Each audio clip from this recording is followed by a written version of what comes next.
Nous sommes là ce matin pour parler de mariage, de divorce et de remariage. C'est quoi le mariage? Quand est-ce qu'on peut parler de divorce? Est-ce qu'il est possible de se remarier dans le Seigneur? Alors le mariage, c'est une union entre un homme et une femme selon la volonté du Seigneur, sur la base de la saine doctrine. Le mariage, c'est une union entre un homme et une femme, selon la volonté du Seigneur, sur la base de la saine doctrine. Je dis bien une union entre un homme et une femme. Donc, pour le Seigneur, le mariage est fondamentalement hétérosexuel et non homosexuel. Pas de mariage entre homme et homme, entre femme et femme. Le mariage, c'est un homme et une femme. Ce sont donc deux sexes opposés. Cette union se fait selon la volonté de Dieu. Ça veut dire que si le prétendant veut faire une déclaration de mariage à une fille, il doit d'abord prier, chercher la volonté de Dieu. Est-ce que le Seigneur donne la caution, lui donne la garantie, l'autorisation d'aller vers cette femme?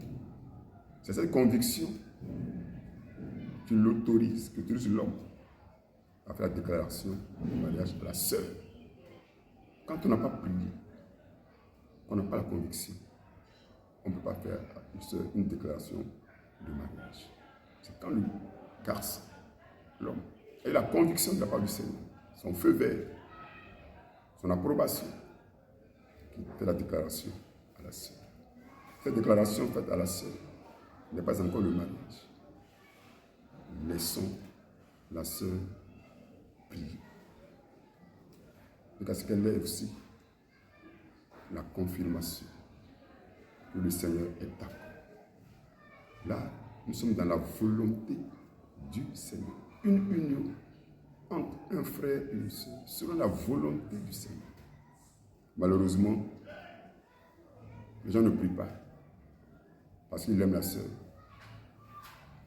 Ils déclarent ses sentiments. La sœur ne prie pas parce que le frère a une situation socio-économique confortable. Elle accepte. Nous voyons beaucoup de désagréments dans le foyer chrétien parce que ça n'a pas été fait selon la volonté de Dieu.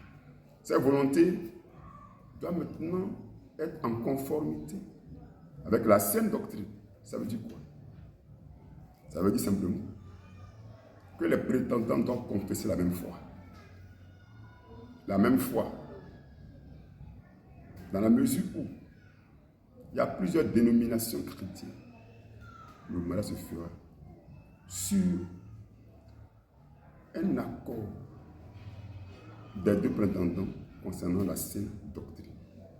Autrement dit, pour être plus simple, un chrétien évangélique ne pourra pas épouser une musulmane puisqu'ils ne partagent pas la même saine doctrine.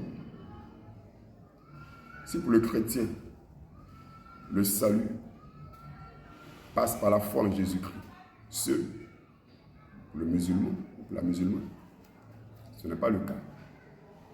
Sur cette base de diversion, sur cette base d'opposition doctrinale, le mariage est impossible. Autrement dit, la parole de Dieu est au-dessus de nos sentiments.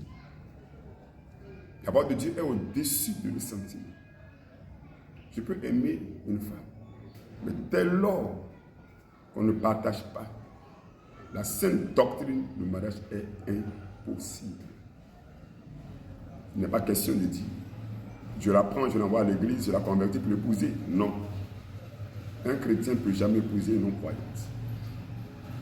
Donc le mariage, c'est une union entre un homme et une femme, selon la volonté du Seigneur, sur la base de la saine doctrine.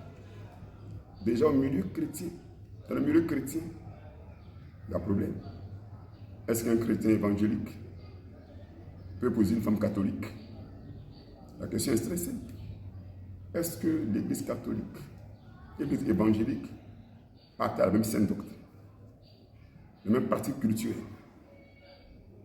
Est-ce qu'un chrétien évangélique peut épouser une femme des témoins de Jéhovah ou des églises traditionnelles africaines, Céleste, Aris, Deima, etc., Papa Nouveau, sans un accord de la saine doctrine, il n'y a pas de mariage.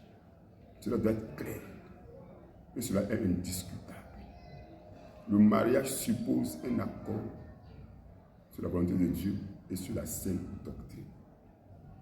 Ce n'est pas être exclusiviste, ce n'est pas être intransigeant, mais c'est être ferme sur la parole de Dieu. Nous verrons dans notre prochain enseignement le divorce. Est-ce qu'un chrétien peut divorcer? Dieu nous bénisse.